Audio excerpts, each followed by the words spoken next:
Some dare call it conspiracy.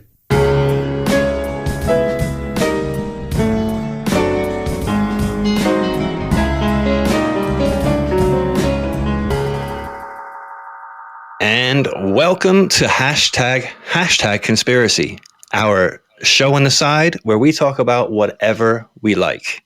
I am Brent Lee. And I'm Neil Sanders. And I'm Graham Bottley. Hey, Graham. Welcome to the show finally. How you doing, mate? Not too bad, thank you. Not too bad. Nice cold evening, but all good. Hey. All right. For our listeners who haven't heard of you, please quickly introduce yourself. So, my name's Graham Bottley. I'm a research scientist by training. I'm a research immunologist. I look at how the body fights diseases, how the body fights viruses. And I also teach research scientists, and I also have achieved a little bit of fame for running a sheep farm. Fantastic. You're very notorious on the Twitter. Yes, a certain cult following, I think. What, the good cult or the bad cult? The good cult, I think, definitely. Just to clear it up, because this is the thing that everybody always asks me, Graham. Are you part of British government intelligence to muddy the waters by spreading disinformation about COVID? No, about the closest I get to the army is that I don't live too far from Catterick Garrison. So when I go up to Richmond, I see quite a few soldiers, and that's about as close as I get. You're not going to tell me that's a coincidence. That's it's a bit of a red flag, Graham. Soldiers. Steady. On a really clear day, I can hear the exercises up on the moors, and that's about as close as I get. Fair enough.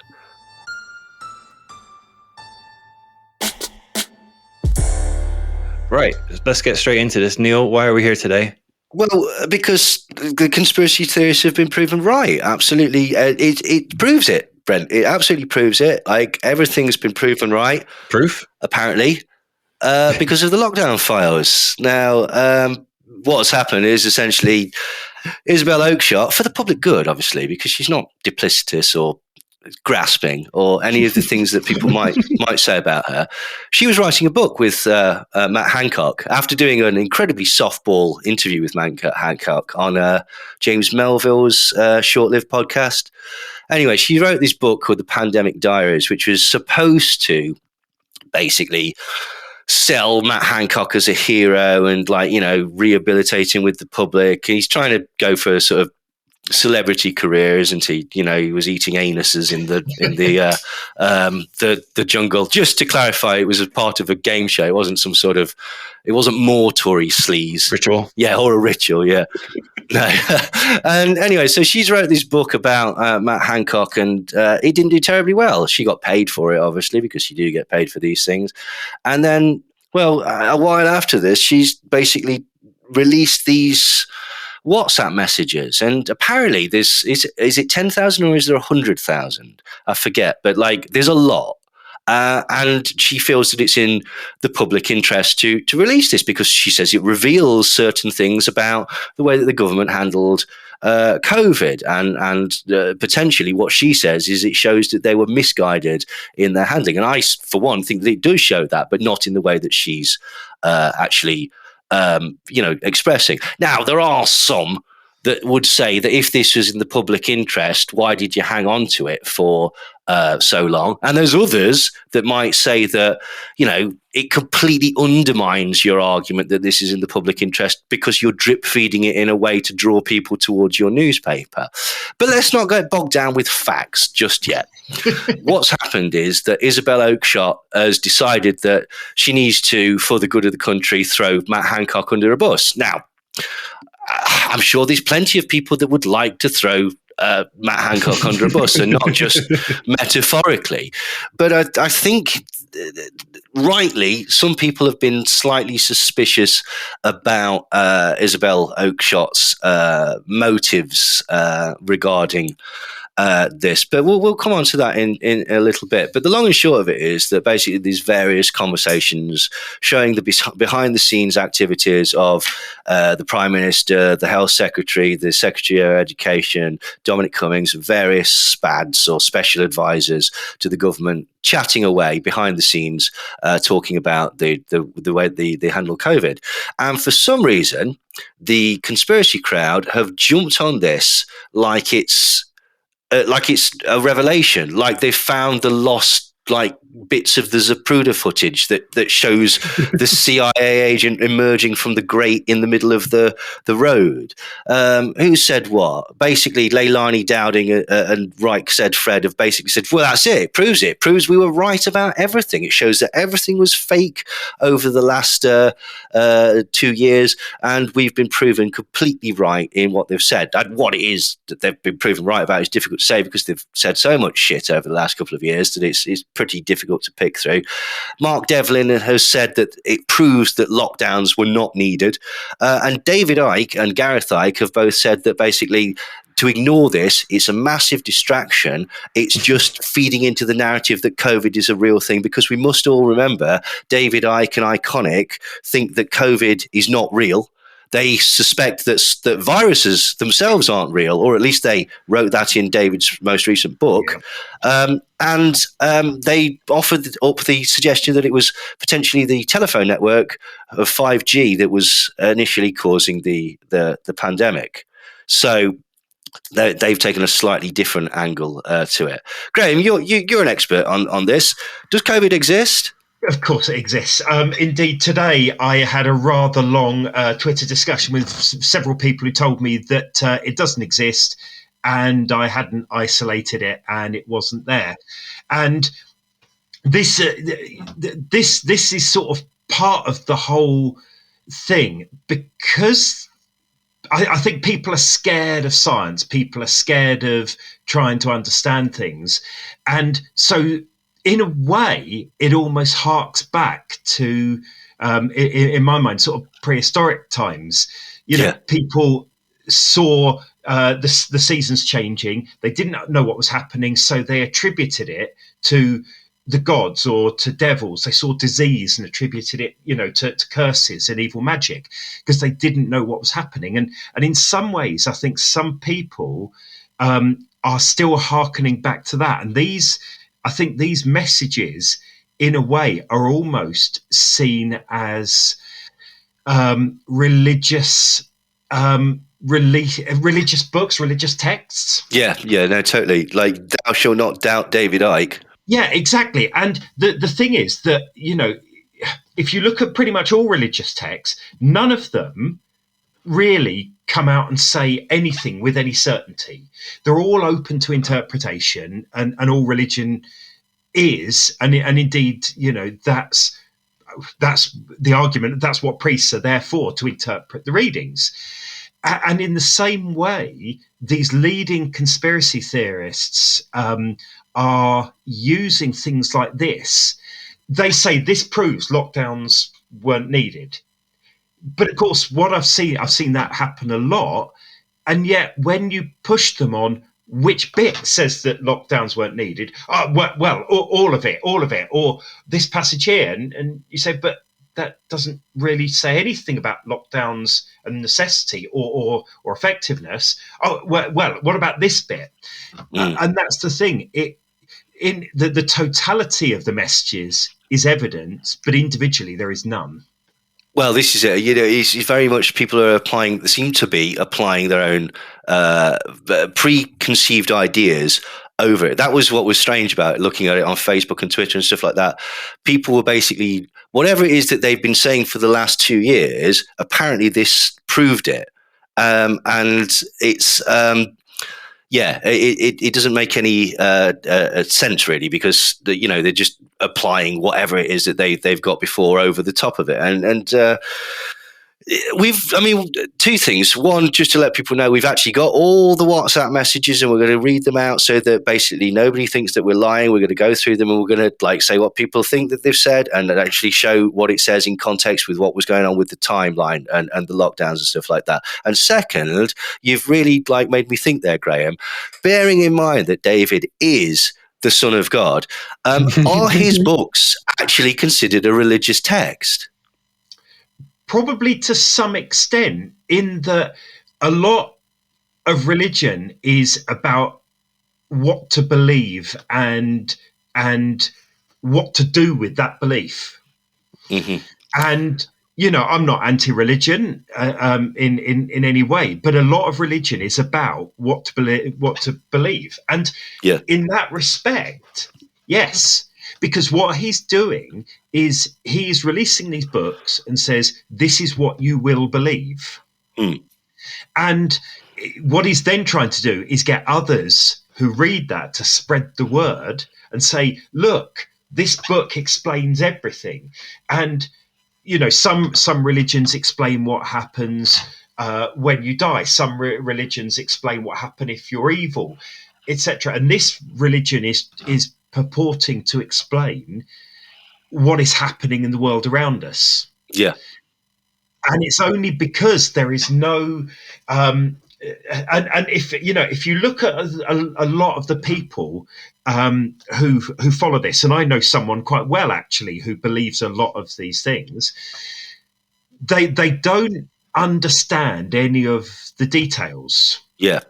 And because they don't understand the details, they try and fill in the detail with these ideas and these hypotheses and so on that sound plausible and make them feel better.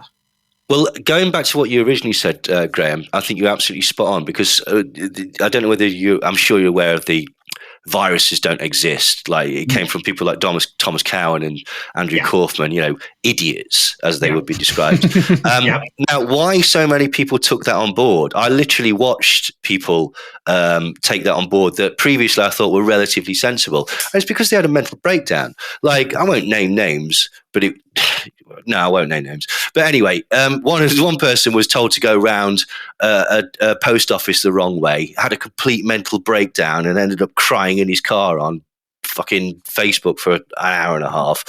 And then decided that viruses don't exist. And I'll tell you why he decided that viruses don't exist, because he was terrified. He didn't know what was going to happen. There's an open loop there. You don't know whether you're going to catch it. You don't know whether you're going to be forced to take a medicine. You don't know whether your friends and family are going to die. Yeah. And so you do the mental gymnastics and go, well, I've heard of this bloke on the internet that viruses don't exist.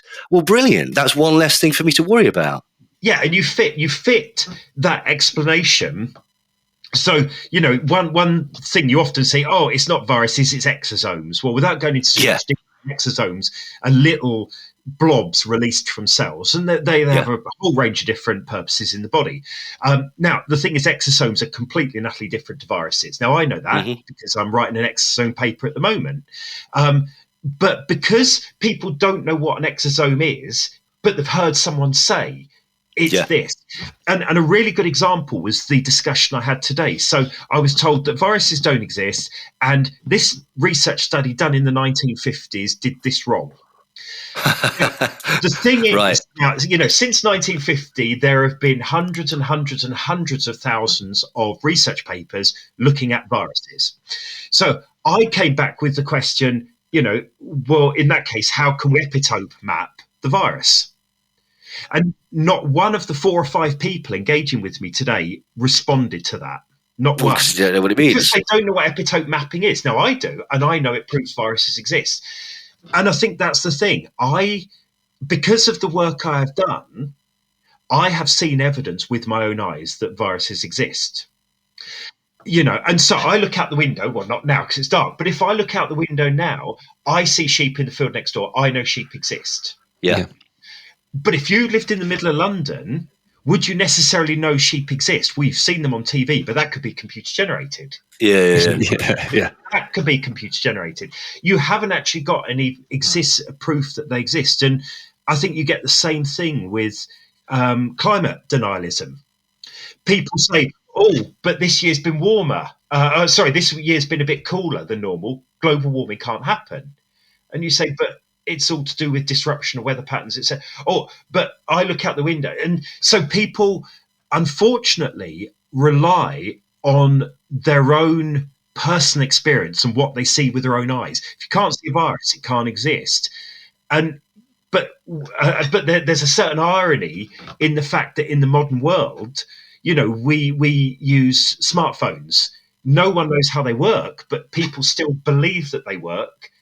But the thing is about climate change and COVID, the thing about denying both of those things is that the conspiracy theory has been set up so that if you believe either of those two things, you're being scammed. You're a victim. And so the conspiracy theories has been set up that denial of those is being savvy, because these whole systems, be it the idea of COVID or the idea of climate change, are ultimately to do things like taxes for breathing out, and it's going to ultimately use to put a microchip into everybody and blah, blah, blah. So like, this is the thing. It's about framing and about getting in front of the narrative right at the beginning, basically.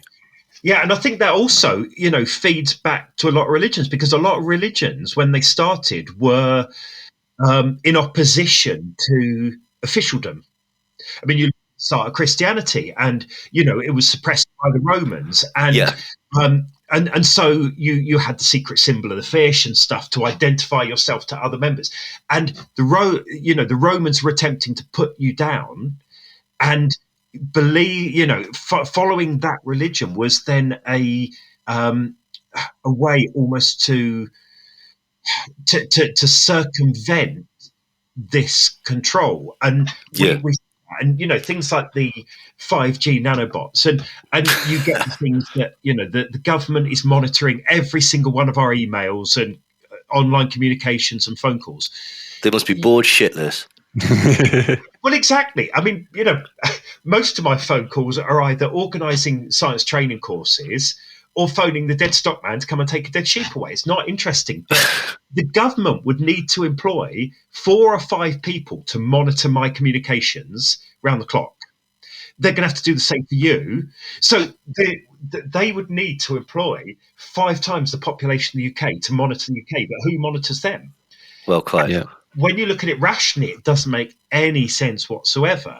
No, that doesn't mean that there's not a degree of there is examples where people have been monitored or spied on and stuff like that. But again, people take these things to wicked degrees, don't they? Well, you see, that's why these theories are often build up such strength, because there is a modicum of truth in there. But often the truth isn't that sexy. It's quite mundane, or it's just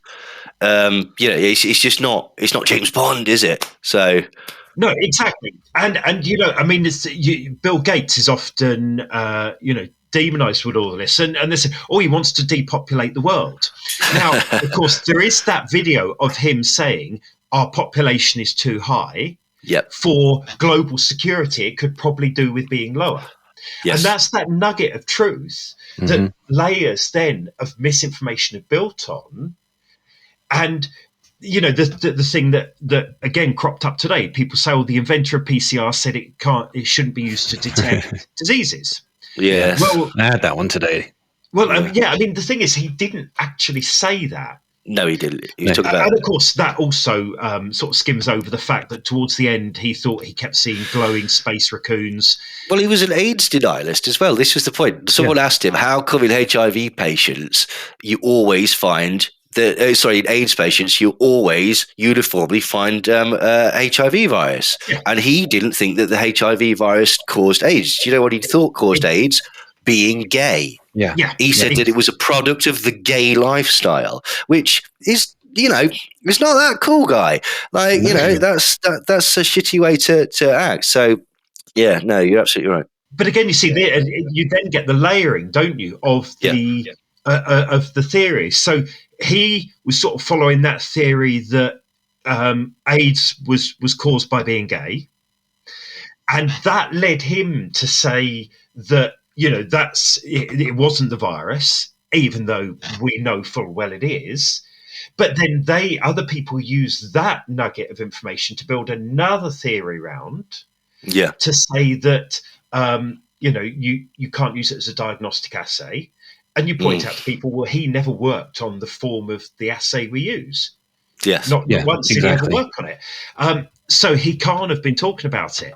But again, the lack of in-depth knowledge then comes to the fore because people say, it's all the same thing. Well, it's not. Yeah. Well, I mean, just for layman's terms with that assay thing, my understanding is essentially Carey Mullis is brilliant in his field, did a lot for the thing, but it's essentially like the Wright brothers telling people that an F-40 jet wouldn't work. Yes. And it's like, well, you don't know, do you? And I just want to clarify something else.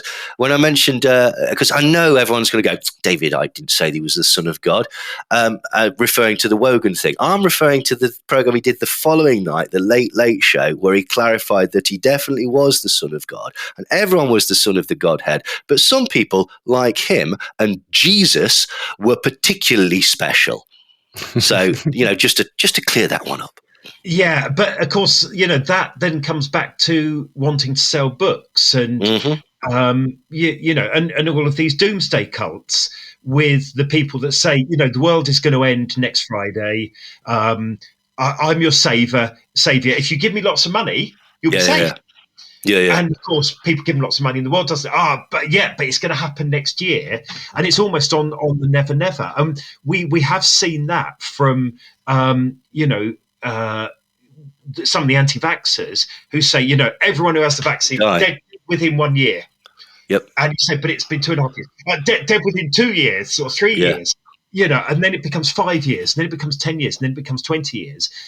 And even 40 years down the line, they'll say, everyone who had that vaccine, they'll be dead within 50 years. Well, probably because most people who had it were over 50 when they had it. So True. It's quite likely. But again, it's trying to get people to believe something that makes them feel better. And I think the whole big government, big pharma, Bill Gates, World Economic Forum, whatever it is, becomes that big bad enemy, and almost takes the place of the devil or something in people's minds. It gives them something to blame because,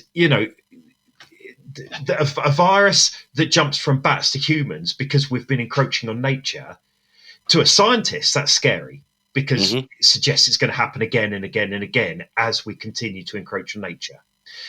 But to someone that doesn't give them anyone to blame, they can't blame anyone in particular. Whereas if you blame it on Bill Gates or the CIA or the Chinese or whatever, it gives you a focus, I think, for your fear.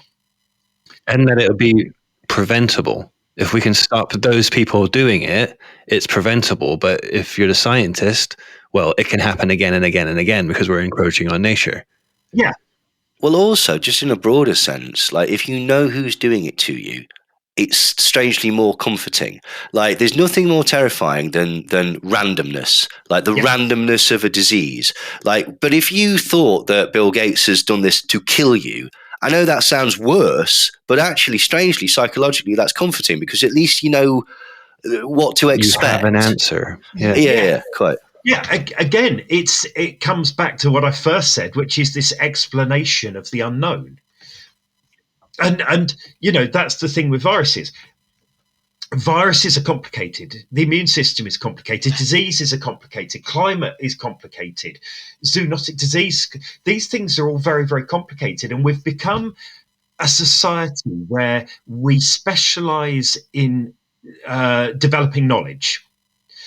But that knowledge is held by a few. And, I've spent a lot of time at university doing various degrees. I've spent a lot of time working as a researcher. I still don't know an awful lot about this virus. I know little specialized bits about it. But because I've been there and I've learned that, and I work with other researchers, I may not know much about how it tweaks the interferon response, but I know people who do. And I think because I know them personally, that makes it familiar to me. But I can appreciate, as a layperson who knows nothing about how viruses work, a virus is a very, very scary thing. It can get in, it can cause horrible disease, it can kill you. And many people in this country will know of someone who's died from it, or who's severely ill from it, who's hospitalized, or who has long COVID. Almost everyone in the country will. And not knowing what is happening is really, really, really frightening, as Absolutely. you say. And identifying that focus for your fear makes it less frightening. And, you know, I mean, you often see, you know, this thing, oh, Nuremberg 2.0 and so on and so forth. And, you know, even today I had, oh, you know, people are waking up and they're coming for you. Well, these are all, you know, they're empty threats. But what they are is, people were saying today, oh, more and more of us are waking up. Well, it's not. It always seems to be the same handful of people referencing the same opinion leaders. And it's not moving, but I think it gives them a sense of fellowship. It gives them a sense of, I'm not alone in this. Yeah, very much so. Yeah, you feel like you're part of a movement, and a resistance movement too. Yes, I felt like I was a truth activist. You're a Wolverine. You're not some sort of slightly terrified, whinging nincompoop. Like I wasn't. That. Not you. Like. I was a truth activist, rapping in the streets, going to protests. The really worrying thing is how some people approach this, because if there's something you don't understand, so I know nothing, for example, about nuclear physics. Right. If we had a situation where one of the nuclear reactors in this country started to go critical and so on and so forth, I wouldn't just go onto Twitter and get, you know, Bob in Romford's view on this, who's a taxi driver. Whack a screwdriver in the back. I would want to speak to a nuclear physicist who would say, look, don't worry, because, you know, carbon rods, et cetera, and safety system, this, and this. And I would want to speak to someone who had deep working knowledge. Similarly, you know, I speak to people online, and I said, well, look, you know, I'm a viral immunologist, and there was all this kerfuffle about IgG4, which is nothing to worry about. And people say, oh, but what about IgG4? I say, well, that's a normal part of an immune response. It does this, it does this, it does this. It's fine. And I get people saying, oh, you're lying, or you're wrong, or you don't understand it. Well, that's what I do, and I've got no reason to lie about this because it's what I do. But again, there are people who would much rather believe this pseudo-religious point of view than listen to someone who actually is informed about what is happening. Yeah, it's basically like you were just saying, you know, bringing it back to sort of religion and everything. Like, it's a personal truth. And that's what they think they have. And when it comes to things that are decided by consensus, personal truth doesn't matter. You know, when it's your religion, if it's your spirituality, you get to practice it how you practice it. It's you. Yeah. But this is something else.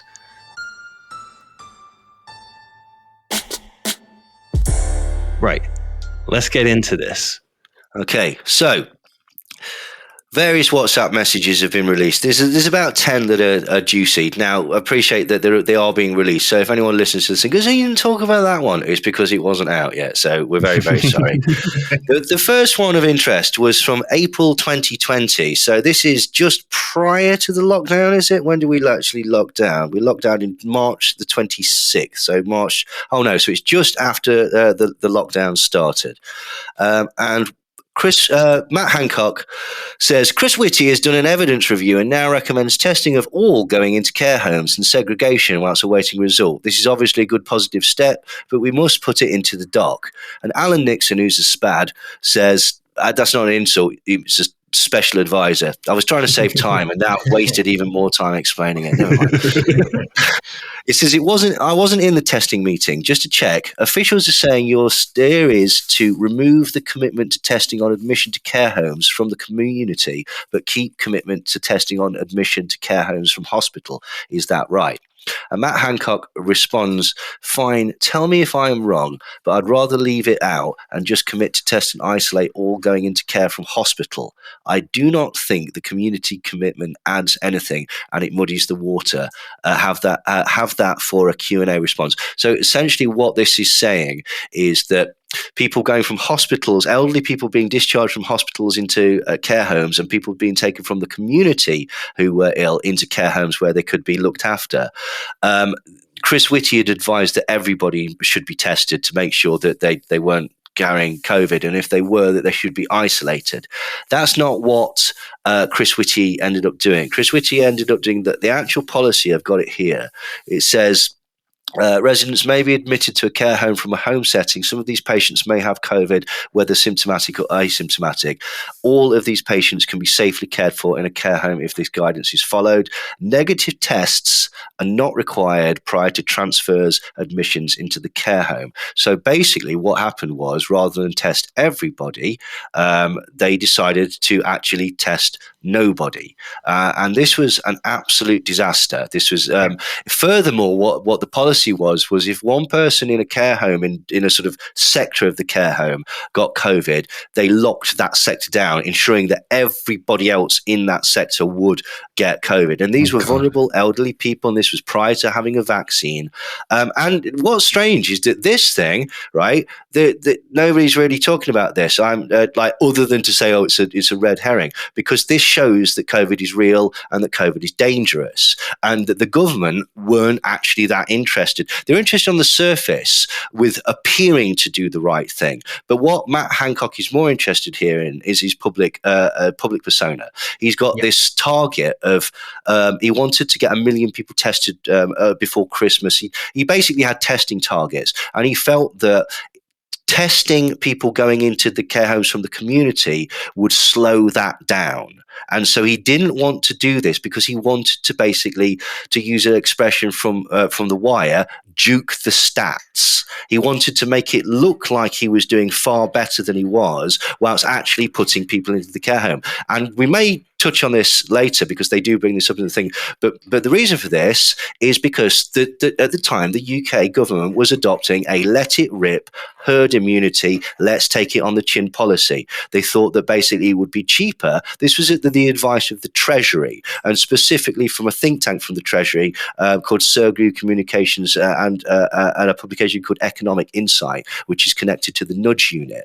They decided essentially that it would be cheaper and it would be less detrimental to the economy to basically let it rip. And they made a terrible mistake. Why did they decide to go for that particular angle? Because their donors wanted them to go for it. All of the Tory donors are connected in some way to the oil or the oil refinery industry. And in April of 2020, oil for the very first time in history went into negative equity, which meant that you had to pay people to take it off your hands, right? So who would be affected by lockdown measures? It was the landlord class, and it's the petrochemical industries. That's why we banned people going out of the country on planes, but never stopped people coming into the countries, because that was a favour to the air industry, who also coincidentally have been known to donate to the Tory government. And this is where the Telegraph comes into it, because the Telegraph was also very anti-lockdown, and Isabel Oakeshott was also very anti-lockdown.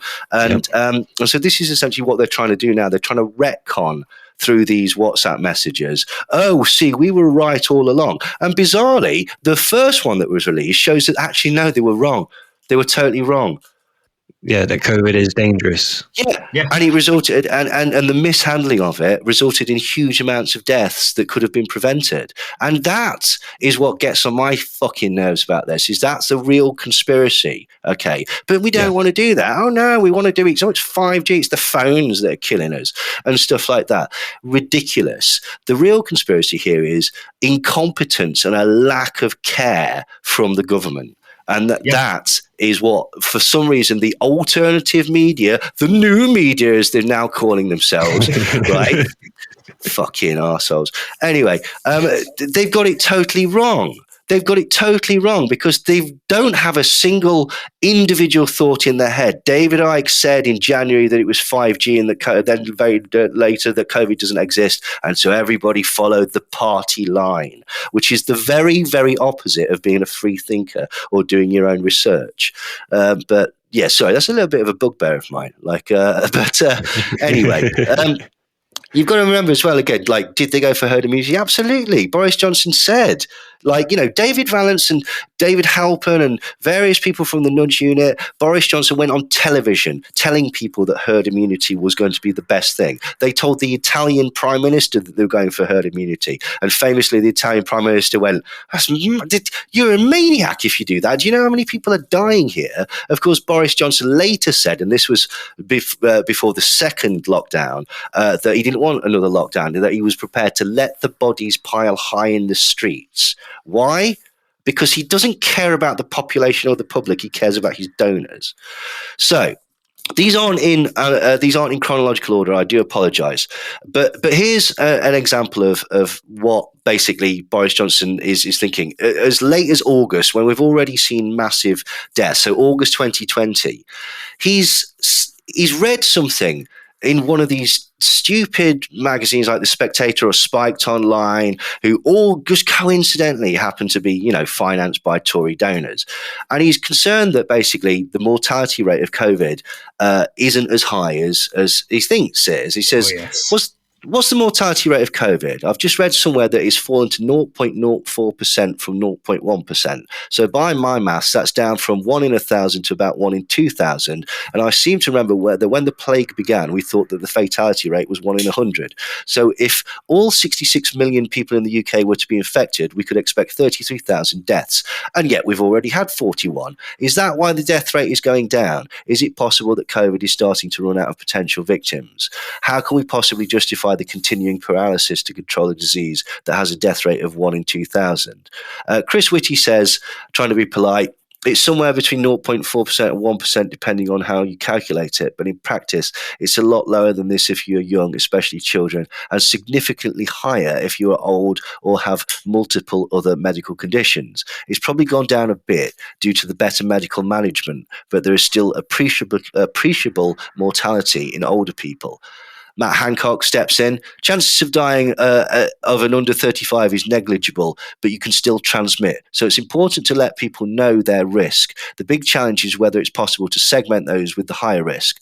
Then finally, Patrick Valance comes in and says, it seems that the FT figure is 0.04%, i.e. 4%, not 0.04%, as is the case fatality rate, not the infection rate.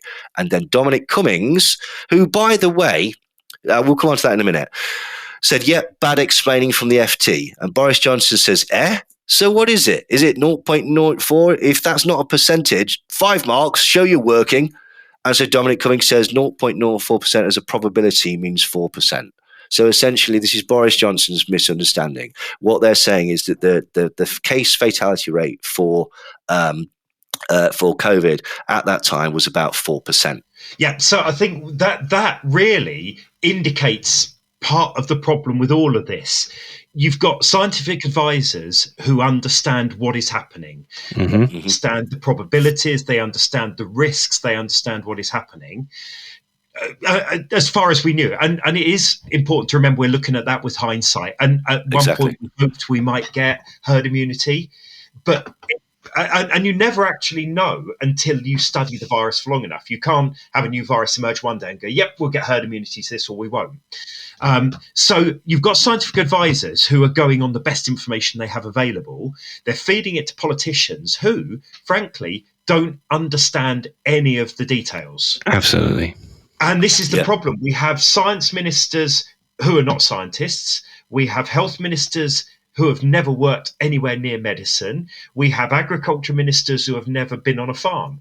And the problem with all of this is they can't then pass the information And so what they do is they then do the mental gymnastics and say, how can I use this information to make me look good so we get re-elected? Yes. So I get re-elected is probably their primary concern. And I mentioned that very message to my 12-year-old son. He's good at maths. He's top set maths. He's very good at maths. And I said, 0.04 as a probability, what percentage is that? And he said, well, 4%. My 12-year-old doing pre-GCSE maths appreciates this. Having a prime minister who is jumping to completely the wrong conclusion immediately, and even when the expert sets him right and says, no, that is 4%, he's turning around saying, sorry, I don't believe you. I know, right? Is the real problem, because if you've got a politician refusing to listen to the people who know what they're talking about, then what happens is any decisions that are made are uninformed decisions, and that's when you get disastrous effects. I mean, look at, there's far too many to mention throughout the pandemic of these decisions that have been taken for personal political reasons rather than for the good of the nation or of individuals. Yep. Yeah, very much so. And I'll keep repeating this. That is the real conspiracy. And for some reason, the conspiracy lot seem to have completely missed this, and because they're determined to prove that the whole thing was a hoax. Could be that the politicians, it's just because they're venal and self-serving, whereas, a lot of the conspiracy theories, they want to see active malice. Yes. Yeah. Rather than, to be honest, if saving the population, would have produced better poll results, they would have saved us. If they could have done it fairly cheaply and got better poll, they would have done that like a shot. Because that's what served their ends. They don't care about us. They care about them and their political results. Mm-hmm. Right. The third one is Cabinet Secretary Sir Simon Case, and basically this is in February. This is in February 2021, so it does flit around a bit. And basically, there's 149 holidaymakers have just been detained in British hotels after trying to get back into the country. And this was when basically, if you come back in, and at this point, we did have vaccines, but not everyone was vaccinated by any stretch of the imagination. It was only one dose. And so if you came back, you had to sometimes quarantine in hotels. People were obviously annoyed about that, and it is a little bit callous. Basically, on the 5th of February, they say we're giving all the big families all the suites and we're putting pop stars in the box room. That's Matt Hancock. Simon Case says, well, I just want to see some of the faces of the people coming out of first class and into a Premier Inn shoebox. And then on the 16th of February, Simon Case says, how many people we locked up in hotels yesterday? Matt Hancock obviously joking says none. But 149 chose to enter the country and are now in quarantine hotels due to their own free will, to which Simon Case says, hilarious. Which basically, this is the point. It does show a contempt for the public. This is a difficult one, right? Okay, because it's a private message. And this is not to defend any of these politicians, but the way you speak in private, the way that you joke in private and stuff like that is not always the way that you would speak in public, and everyone can be accused of gallows humor and piss taking and stuff like that, particularly when you're talking to like work colleagues, mates or whatever, people that you've got a close relationship. However, these are the people that we're supposed to be keeping us safe during a crisis, and it shows a pattern of contempt. A pattern of contempt and self-servingness. Basically, they're not interested in the actual effects of what will happen to these 149 people. They're more interested, again, in how it's publicly perceived. You could make the argument that they're right, okay, that if you went on holiday at that point, you knew the risk that you were going to get put in a quarantine hotel. Nobody thinks that that's nice or whatever, but that was the rules at the time. If whether you want to say that was a good idea or whatever, or tyranny, that's for people to decide. I don't recall the bit in 1984 where they forced them to stay in a hotel for a week after a holiday, but I don't know. Maybe I missed that bit. But again, it does show a huge amount of contempt. I think that's the thing. It shows what they actually think, because politicians have script writers, they have PR specialists, they have so on to make what they say appear in public look good. Yeah, totally. And this shows what they really think. And around that time, I remember speaking with some scientific colleagues, and I said, who on earth is going on holiday at this time of year? You'd have to be mad flying internationally when there's a pandemic. And I said, if you come back and you have to spend time in quarantine, well, that unfortunately is sort of the price you're going to have to pay.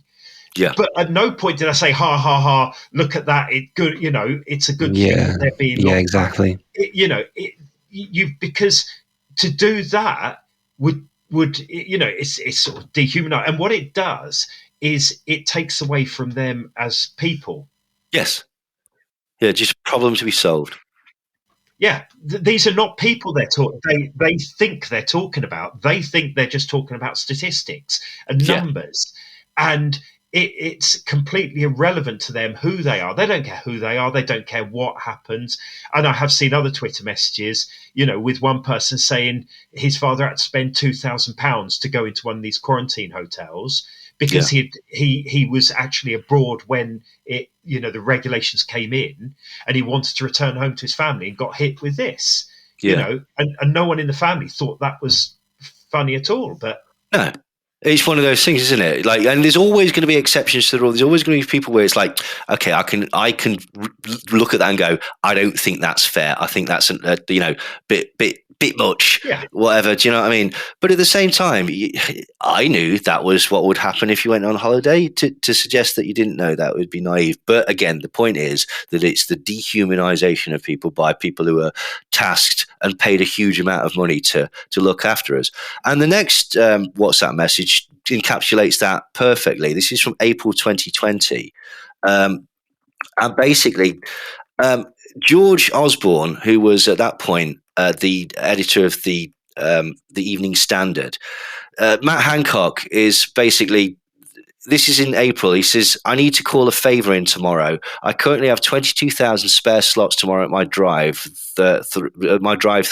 Hence, I've extended eligibility today. Demand just isn't there. This is obvious good news about spread of virus, but hard for my target. So I could really do with a testing splash. Can we make this happen? And basically, this is when PCR testing was just starting. And if you remember, we had to go to car parks and do it and stuff like that.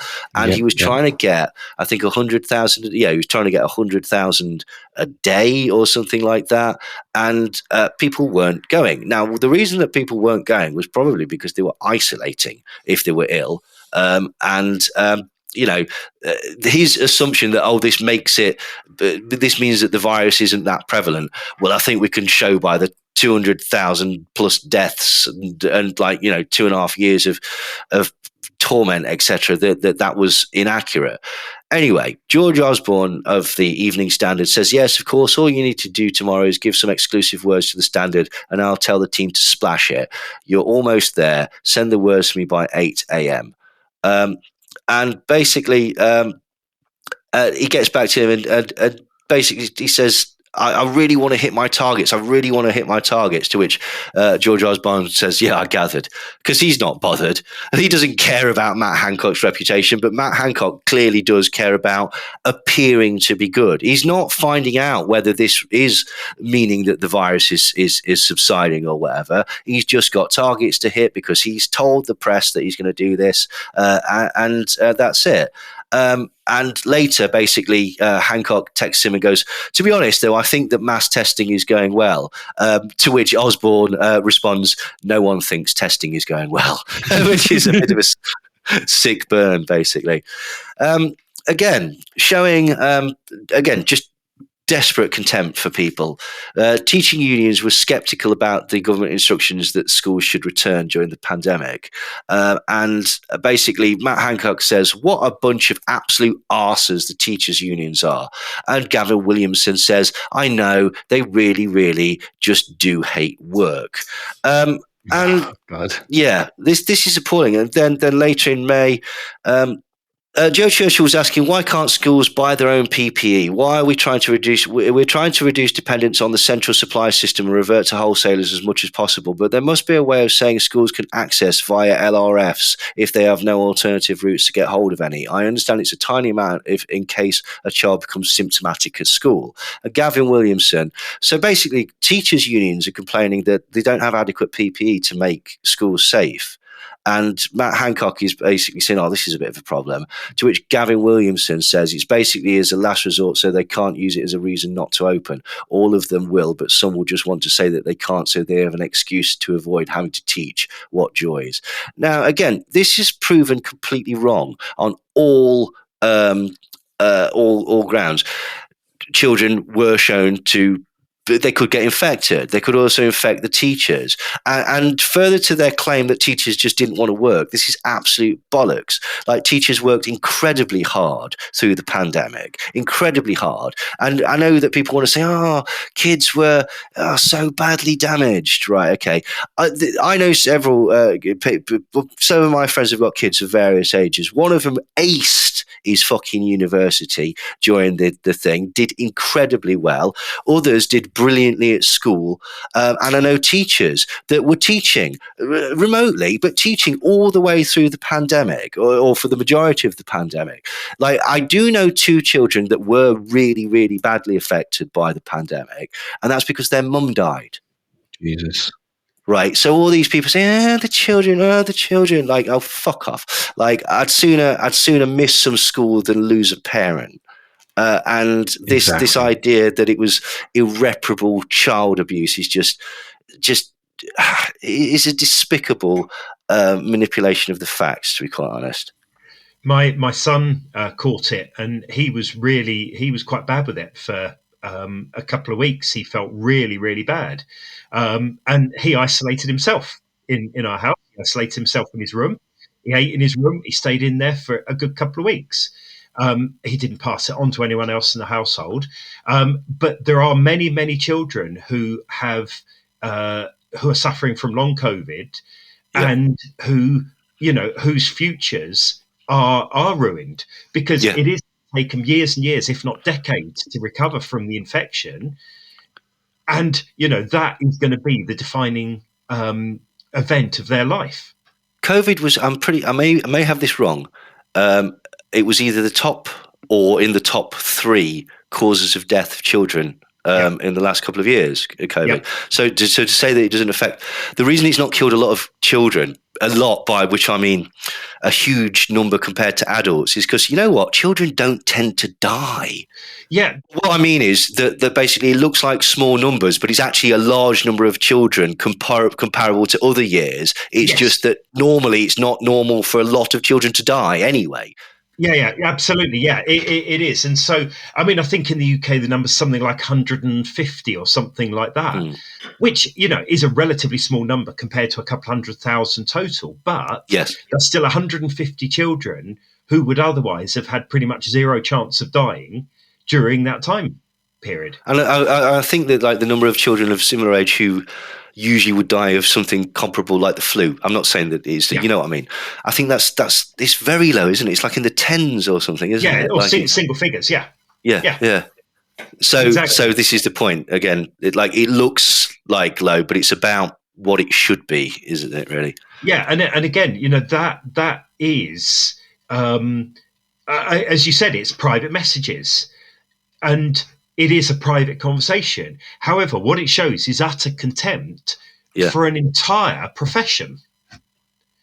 Yeah. And I wouldn't be at all surprised. You said about other messages yet to be released. I wouldn't be surprised if there weren't similar sort of messages about nurses, about doctors, about paramedics, about police officers, or about any other people who put themselves at high risk to save lives. Yeah, absolutely. And again, that's one of the things that annoys me about the conspiracy thing, all this crap about Mid-Aslam and stuff like that. What you're suggesting is that it wasn't the government's fault, that Carol, who lives across the road, who's been a nurse for like 20 years, who's knows these people, who knows their kids who come in to visit them, who basically has decided to do this vocation for a life, suddenly decided, oh, fuck these people, I'm going to murder them en masse, right? What sort of an insane person thinks that? Oh, they were just following orders. Oh, come on. They're not stupid. If you've, and I'm using massive inverted commas here, figured it out, I'm pretty sure they would have figured it out. Yeah. Why has no nurse blown the whistle? Right? It's bullshit. And it's despicable. And we know, the court case is happening at the moment with a paediatric nurse who's accused of murdering the babies. Yeah. It does happen. Yeah. Occasional cases. But these are very, very rare occasional cases. And when they happen, they are detected, they're flagged up, it becomes big news when one happens. And I really cannot believe that literally every nurse, doctor, paramedic, nursing assistant, physiotherapist, pharmacist, hospital manager, bed manager in the entire country is in on this. Yeah. And not one has come out with any evidence to support it. Not one. Yeah, it doesn't make sense, does it? This is the point. No. I'll entertain, your decompartmentalization, people maybe not knowing some of the stuff that's going on in NASA or whatever. Right? Okay, fine. Yep. Whatever. But this is just, again, nonsense. And it's not just in this country, it's in every single country. Yep. Every single country, the same simultaneous thing has happened. They've all had the same idea, apparently. And of course, it's also worth noting that, they were only following orders. Well, if they're only following orders, then surely it should be in all these WhatsApp messages because that's where the orders were coming from. And yet it's not. No. So, if it's a conspiracy theory that this is exposing, why is it not exposing specifically the conspiracy theory they're claiming? Well, yeah. Well, we've got some more coming up.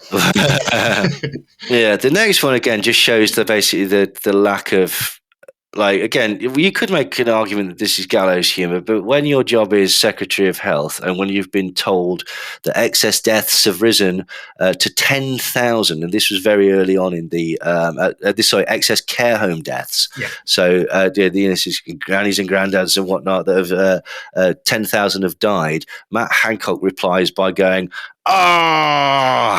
sorry, I only just got this message. And it's just, again, the sort of like you said earlier, he's dealing with statistics. He's not dealing with the fact that 10,000 people are dead. 10,000, people that had friends and family, human beings are dead. He's like, oh, God, this is going to look terrible for me. It reminded me very much, when I was reading those, of Alan Partridge. Yes, that's exactly what I was just thinking. He has... Alan Partridge was designed to have no empathy, no... he doesn't form relationships. He doesn't understand people, and you can almost, see it saying, I'm sorry, 10,000 people have died, so you're not getting your second series. Oh, that's terrible news. No second series. And the thing, there is no empathy here for people who have died. There is no empathy for the situation. If I was in that position and I got that message, I'd be saying, good God, how bad could it get? Are we going to see, what do we do to stop this? What do we do to limit this? And his one is, that's not good. I'm just thinking of the Partridge gif where he just shrugs his shoulders. Pretty much, yeah. 10,000 people died. Yeah. Okay. Right, next one is basically Boris Johnson saying it's all about testing. That's our Achilles heel. We can't deliver a sensible border policy or adequate track and trace because we can't test enough. Did we go to the Germans for those kits that Angela Merkel was offering? What's wrong with us as a country? Why can't we fix this? We've had months and months and months. I'm going quietly crackers about this, to which Matt Hancock says, don't go crackers.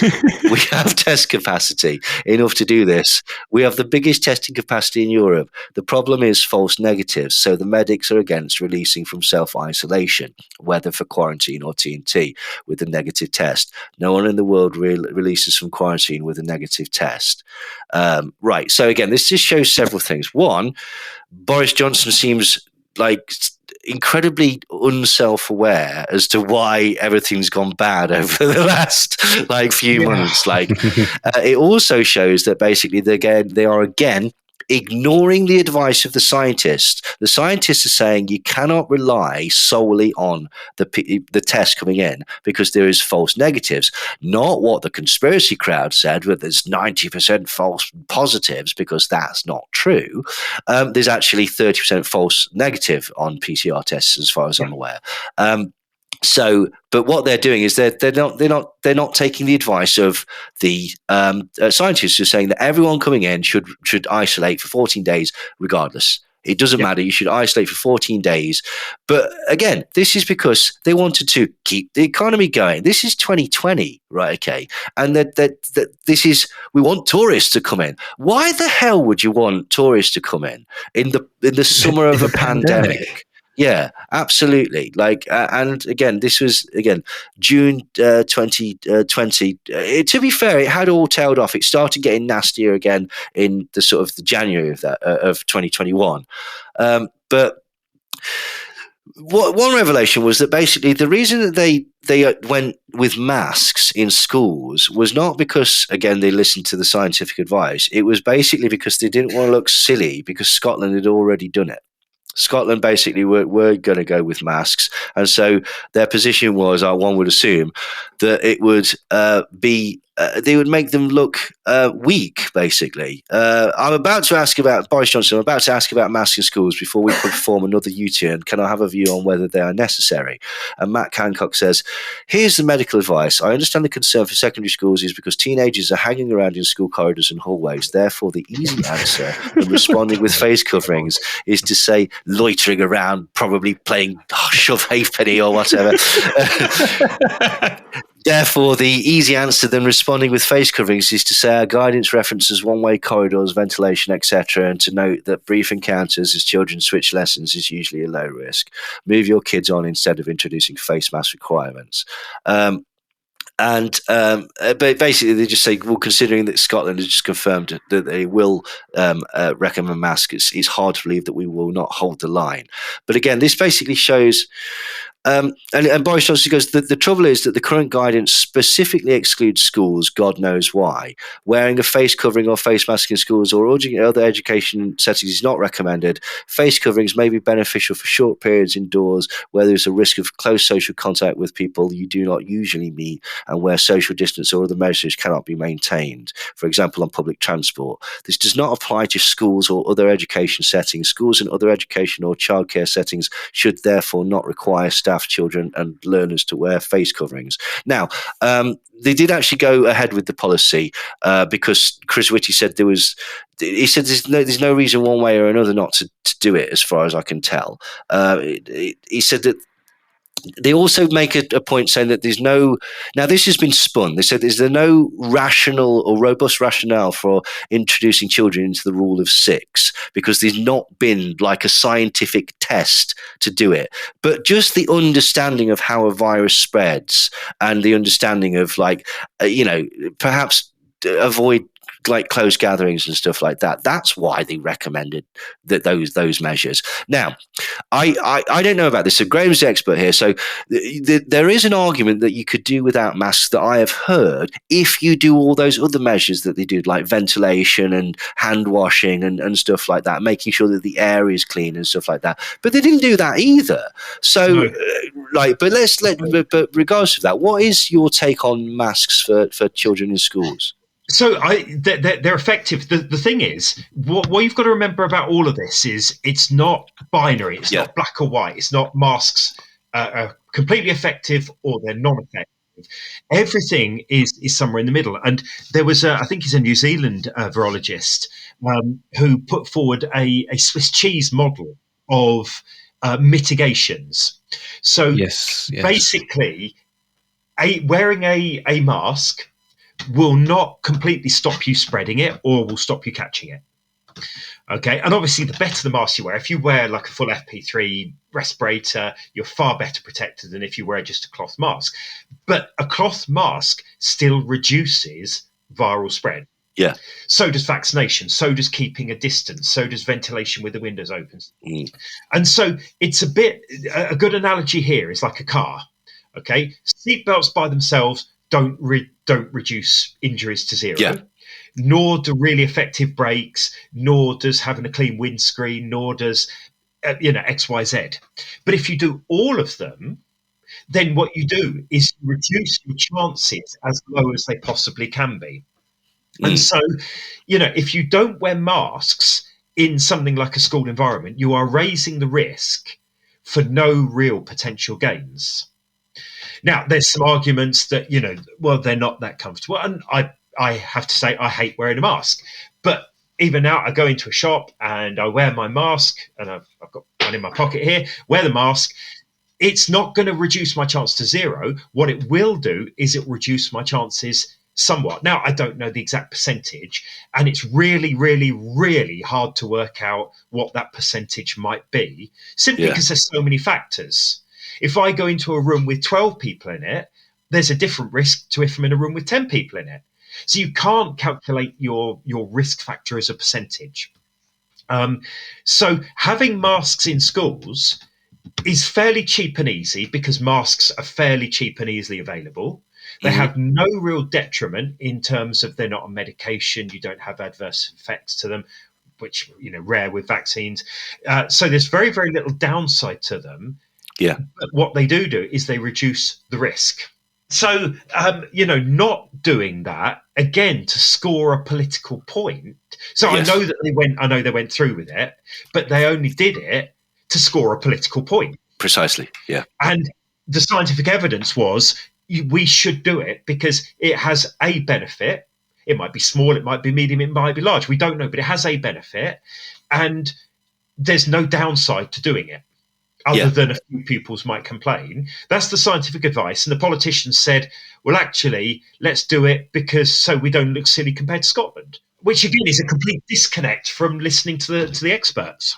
Yeah, well, exactly. I mean, that is what these are showing, isn't it? Which is not what people are taking from it. The thing about masks, there was 2 points that got me. One, how incredibly pathetic the conspiracy crowd were about wearing masks. It's really not that big of a deal, to be quite honest. You just put a mask on, and they were whinging about it like it was a vinegar dipped cock ring or something. Do you know what I mean? I was like, oh, for Christ's sake, they're not asking you to nail your testicles to the wall every day. It's literally just slipping on a mask. Can you really not cope with that? You're really not going to cope when the real Illuminati turns up, are you? And then the second point was the irony of all these people saying, oh, you really shouldn't wear masks. I'd spent God knows how many years warning you about the dangers of facial recognition technology. Yep. They just forgot that one, as far as I can see. I think a lot of the complaints about masks were because it's a visible sign. If you wear a mask, it shows that you accept that COVID is a significant risk, that so even now I go into a shop and I get a few funny looks. Yeah. Now, no one said anything. If they do, I will point out what I do, what I know, and so on. But the thing is that if you walk into a shop wearing a mask, you are advertising to people, I am aware of the risk and I am doing something to mitigate it. And so, coming back to sort of seeing themselves as activists, as freedom fighters, not wearing a mask is that symbol of, rebellion. It's the we're different, we don't have to do what we're told type thing. Absolutely. Right, now this one really gave grist to the conspiracy mill, and again, actually, to sort of the mainstream media have sort of picked up on this as well. Right, Matt Hancock, we frighten the pants off everyone with the new strain, but the complication with the Brexit is taking the top line. Basically, that's very poorly written. But this was in December 2020, I believe. When was it? To which Damien Poole says, "Yep, that will get proper behaviour change." And then Matt Hancock drops this truth bomb: "When do we deploy the new variant?" Dun dun dun. Yeah. And Damien Poole says, been thinking more about this and we need to be more cautious. The strain, that is. Think you made the point earlier, but we need to keep schools off paperwork/agenda, at which Matt Hancock says, yes. Damien Poole says, Worth doing a bit about no leaking at the top, I think. Big risk with the variant. Right-wing papers go for a renewed push for the let it rip on the basis of the vaccine strategy is undermined. That's why we reassure on the vaccine, says Matt Hancock. So first off, that's, again, showing that the right-wing papers like The Telegraph, which Isabel Oakeshott just so happens to work for, right-wing people like Richard Tice and all the other donors to the Tory party were behind the let it rip strategy. They wanted to go for herd immunity. This is being admitted by Damien Poole in these messages. Now, what people think, when do we deploy the new variant and we'll frighten the pan? Let's go with this one first. That people have really interpreted that as if he had it in his desk drawer or something, and he was waiting to release it onto the public, potentially through some infected pigeons or something. I don't know. It feeds into the biological weapon conspiracy theory. Yeah, but what's actually going off with it? Two things, right? One, we frightened the pants off of everyone with the new strain. Not to defend them, but that's how everything works. Can you remember the adverts for AIDS? Can you remember the adverts for make sure your brakes work? Can you remember, don't drink and drive? Yeah. One more, Dave. Can you remember, don't go in the quarry, don't swim in the quarry, stupid children, and all of that crap, and patches and all of these things. This is your brain on drugs. Yeah. Christ, that's like. We're of an age where we were brought up being scared shitless of everything. Why we ever went outside, I don't know, because everything was apparently terrifying. And so it's not new to use scare tactics. And there's a very important, again, not to defend them, but there's important context here. This is December, just before Christmas, right? Okay, just when you've gone into a second lockdown, and then we've come out of it, and then there's been some sort of tiered lockdowns and stuff like that. Everyone's sick to death of this. They want to have Christmas and stuff like that. And this is further exacerbated by the fact that twats have spent the last 6 months downplaying the COVID virus, downplaying it essentially. And I'm not just talking about the conspiracy lot and the contrarian knobs and the people that went to Trafalgar Square and all those idiots.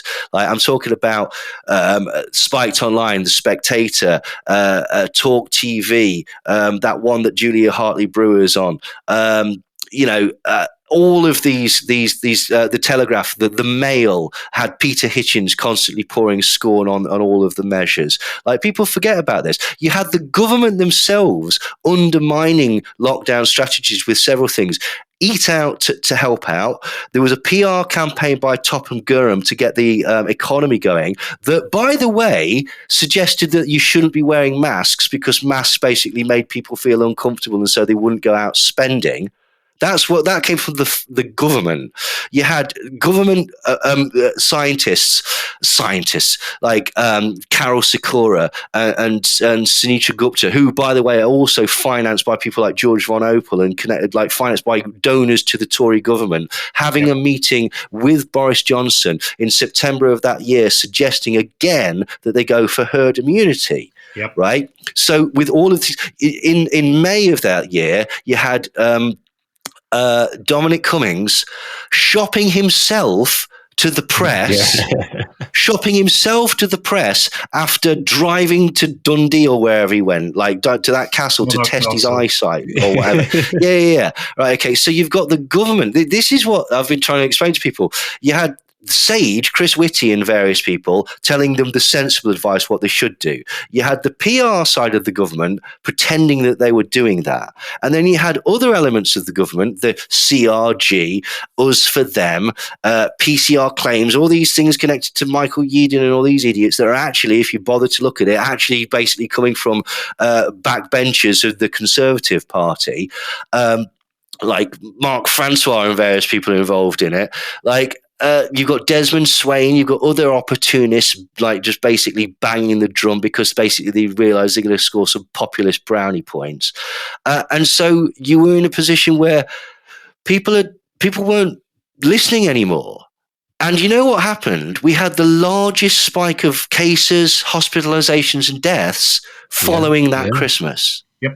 Yep, we did. But again, they're not actually bothered. Now, here's the thing that people did, like, when do we deploy the new variant? They withheld information about a deadly new variant that proved to be far deadlier than the previous variant from the public because of political reasons, not because they wanted the public to die or because they wanted to encourage vaccines or because they wanted to coerce another lockdown, for public relations reasons and political reasons. And that is the most terrible thing. And again, all of the conspiracy crowd are going to miss that, like by a country fucking mile, right? That this is showing, again, a detachment from reality to the point where they don't give a shit if people die. It's more. It's about, again, their public persona, and it's frightening, to be quite honest. People are going to say, "Oh, this shows that they weren't taking it seriously." Well, that's bullshit, because a message on the 10th of September read, "The lab lost Jacob Rees-Mogg's child's test, so we've got a courier going to the family home tonight. The child will take a test, and the courier will take it straight to the lab. Should have the result tomorrow AM." And this was at a time when we were we were running out of tests, nurses were running out of PPE, and the government, again, Jacob Rees-Mogg is one of the people that was downplaying the measures, and he obviously thought that it was serious enough for him to have a test sourced and couriered to one of his children.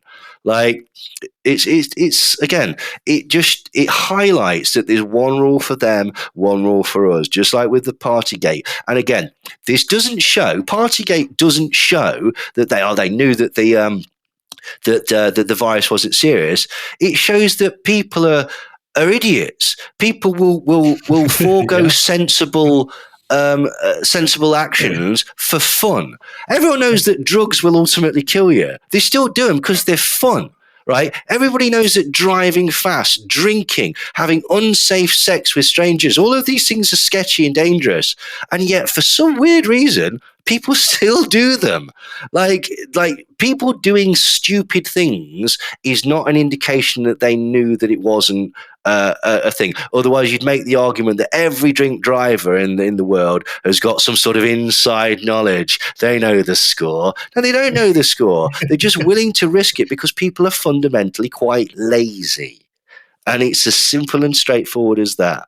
Everything's a scale, isn't it? Because almost everything we do is a risk to some extent, and you judge it on almost on a moment by moment basis. Is it safe to do this?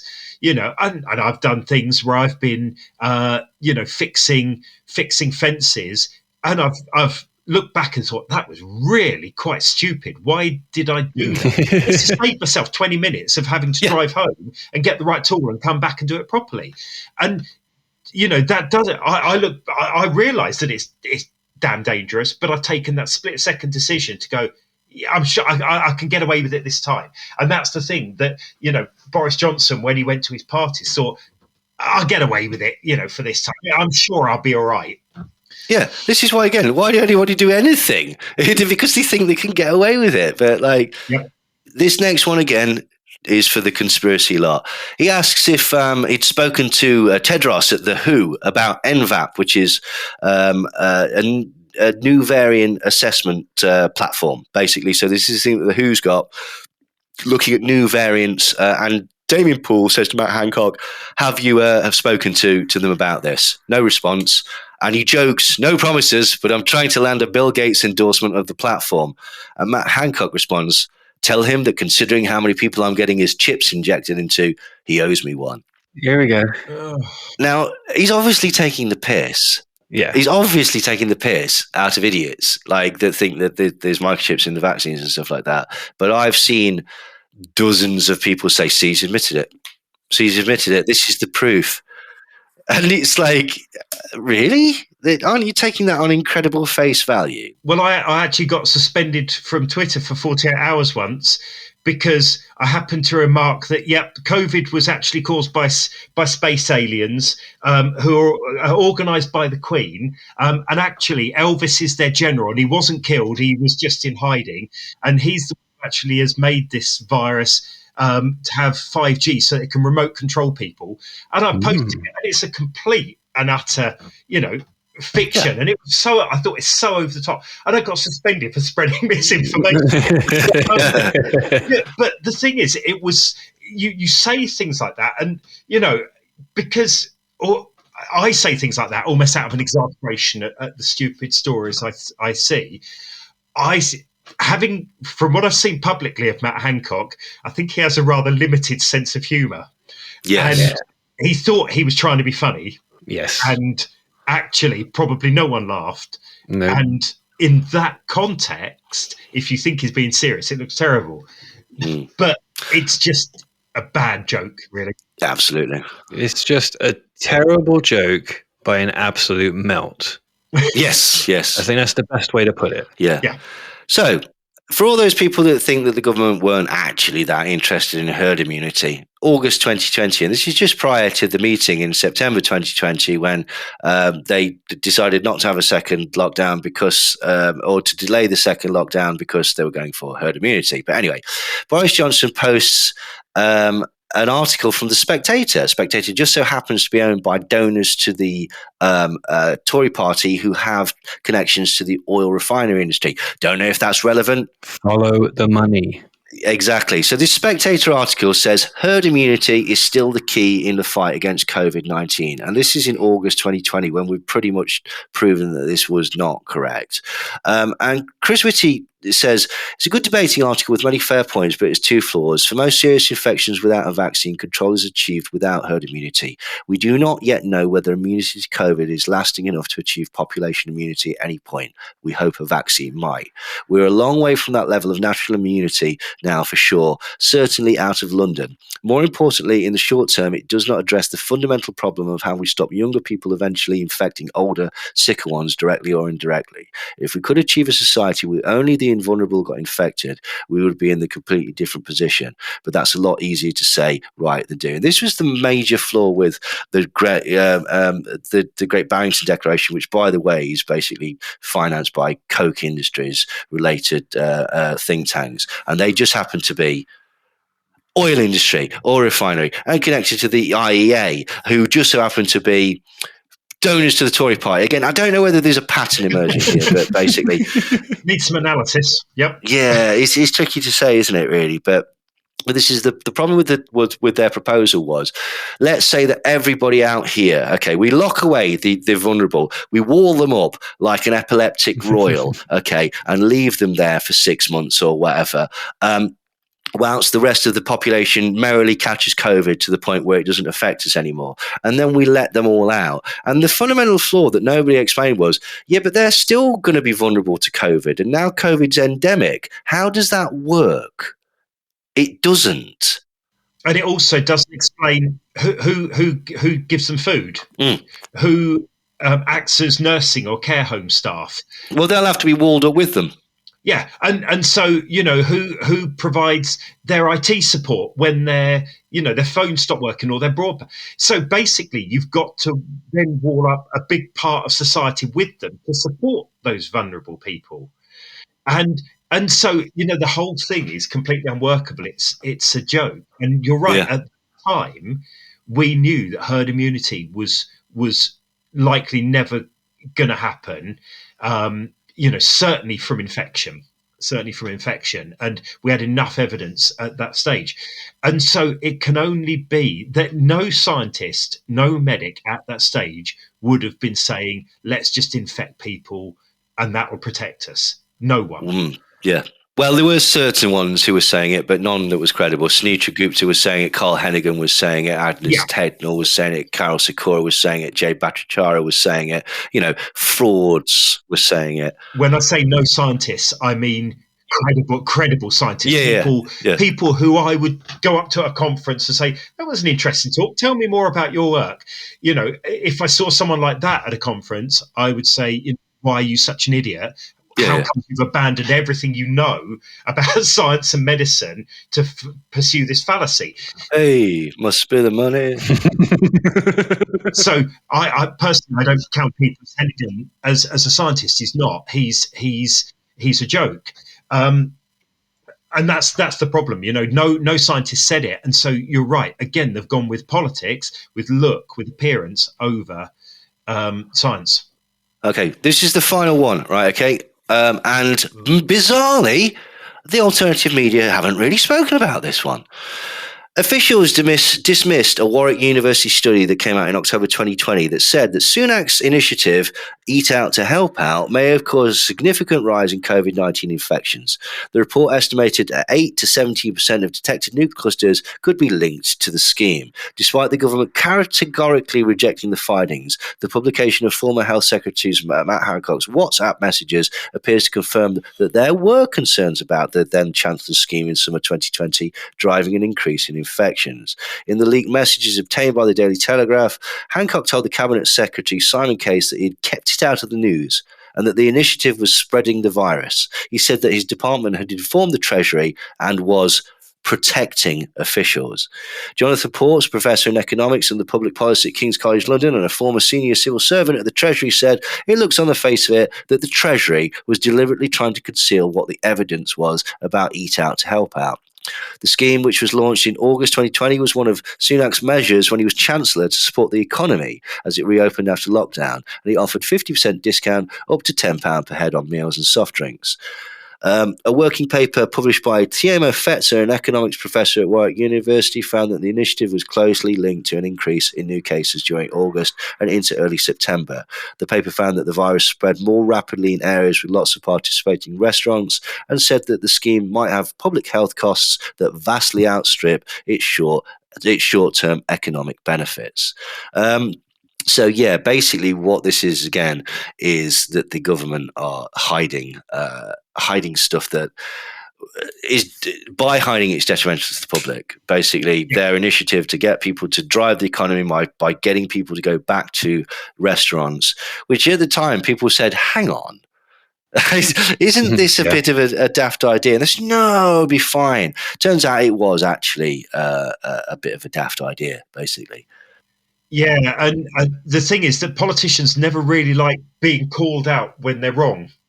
And so when this sort of thing gets announced on the news, it says, Eat Out to Help Out is going to spread the virus. It'll say we approached, the Treasury for a comment, and they said the Treasury is committed to driving down cases. Yeah. And that will be the sort of response they get. There's a trope that goes through the conspiracy world that the lockdown caused more deaths than it prevented. Yes. That came from a paper by Economic Insight, which is connected to the Treasury. It's a think tank that publishes publications from the Treasury. So that idea came from the government itself. Oh, I didn't know that. Yeah, crazy, isn't it? This is what we're up against. Yeah, this is the problem.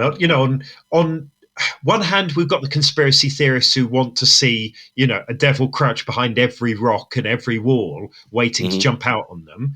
And at the other end, we've got basically politicians. And I think it's probably reasonably fair to say that it wouldn't. I don't think it would have mattered who was in government out of the political parties we have. No, probably not. Whoever had been in government, they would have been taking relatively similar strategies.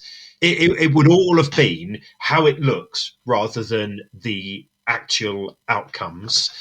And we've got politicians who really care about themselves far more than they care about the country. Yeah. And in the middle, it's us trying to do our best. And so you don't think that these releases show that the conspiracy theories have been vindicated, that basically COVID is fake and that everything was a lie and lockdown was unnecessary?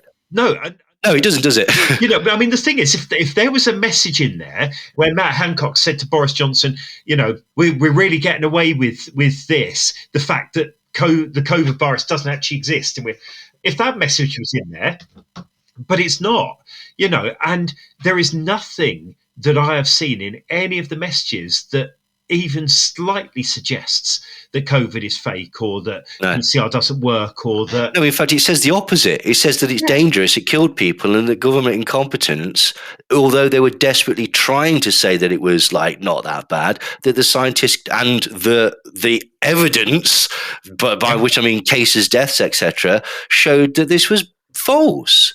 Yeah, so and I think you're absolutely right. What it's showing is that the conspiracy theories are wrong. they're completely wrong, and they have absolutely no basis in fact. And and I think that comes back to what we talked about at the very start, which is the mental gymnastics. They take it and they wave it. It's like the Pfizer release documents. They go, that proves, and you say, where? What page? Yep. It proves it. Yeah, but what page? It's in there. You have to read it. Yeah, but what page? Tell me what page. I'll go and read it. You all read all of it. Yeah. You say, what does it actually say? Go and read it. And that's the thing. It's the totality of the evidence is being waived as proof rather than any specifics within that evidence. Very much so. And again, the further point that people need to remember is that Isabel Oakeshott, who's the partner of Richard Tice, and the Telegraph, they were all anti-lockdown anyway. They're all anti-lockdown all the way through it. And this is a way to blame the lockdown for the economic failings of the country rather than Brexit, which they also have to be very pro. And also, they're trying to claim that Hancock forced Boris, who is the Brexit man, into the lockdown. So it's a distraction from Brexit. It's a distraction from Partygate. It's also a distraction from their incredibly softball interview of Matt Hancock, because they're grifters. They don't give a shit. She was happy to do his book. Now she's happy to stab him in his back. But I think the thing is, I don't think it even shows that she wants to show anyway. No. It doesn't show that lockdowns caused a huge amount of harm. If anything, it shows that the lockdowns weren't sufficient. And I think she's failed in that goal because I think she's sort of into it, as many, like people like Tice are. She's seeing what she wants to see in the messages. Yeah. And by releasing them, she thinks other people will see that too. Yes. But actually, people are looking at it. Most people who are looking at it with a non-objective point of view. They're looking at the messages per se and going, well, it shows that politicians are idiots. Yes. And listen to the scientists. And that's pretty much it. What it also highlights, I think, is that, when we're on Twitter and we get people saying the virus doesn't exist, conspiracy theories, these are a very, very, very tiny subset of people. If I went to my local town and I spoke to 200 people on the high street, I doubt if even one of them would come up with some of the... You might get people saying, oh, I think the government are screwing it or whatever. And if my friend wasn't there, I don't think there would be a single one who would be saying, oh, it's all a big conspiracy by Bill Gates and so on. And I think in the same way, I think most people understand the lockdowns had benefits. They weren't great. No one wanted them. No one thought, yippee, let's have a lockdown. But they did the job they had to do at the time. Mm.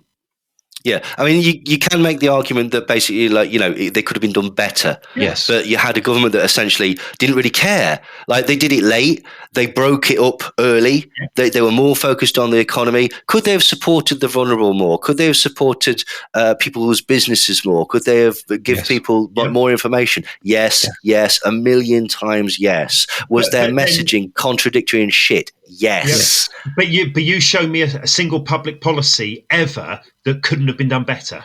Precisely. And so, it could have been done better, but then that's true of the entirety of life.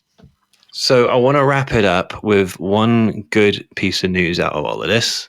My father-in-law, he is a Tory party member. He is a Telegraph subscriber. And these leaks have made him unsubscribe from the Telegraph. He's no longer a paid-up member. He said, I now see that they have an agenda. I now see that they don't actually serve the people or my conservative values. And guess what, Telegraph? You're losing people out there because they're now seeing through your agenda. Absolutely. Some dare call it conspiracy.